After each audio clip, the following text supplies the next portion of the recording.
ผู้หันหนทางตีสำไลเป็นไม้ยังไลหงไม่จอมใจหักโอยใจมีหลังนางจอมโซหาใจโปหึงทางว่าตีพวกขึ้นมาในมีลือลาไปหันมาทิ้งไม่ก็คนเท้าเยาทิ้งคนก็บ่ตีสุดกว่าดอกมวยซึ่งน้ำนายย้อยทิ้งกัดมาเยาใจเอ้ย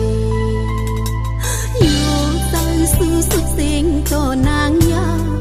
ห้อยเท้าให้นางก่อเลี้ยวอยู่กว่าลาโปปีเจ้าเด็กก่อเตรียมบนคืนใจหักโอยเก็บตัดเล่โตสู่ที่อ่านลืมเตในอย่าไปขาเจอกันจังไหนนั่งอยู่ยากอันเคยมองเมื่อเลี้ยวน้องนางและยินยาวเมาสู่ปีปอมมีจูมันอย่าไปเสิ่งซิมกันลาอันปันตั้งผิดเป็นเนเพอเป็นบทจอมนำอยากเข้าย้อนเป็นมา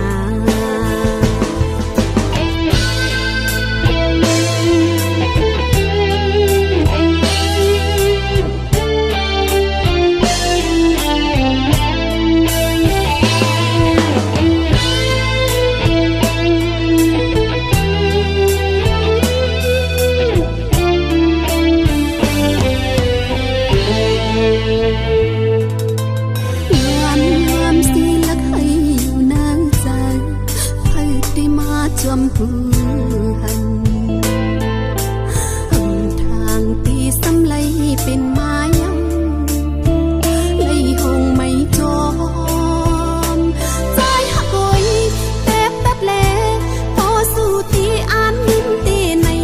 อย่าไปขาเจอกันจังไหนนางอยู่ยากอันเคยมอง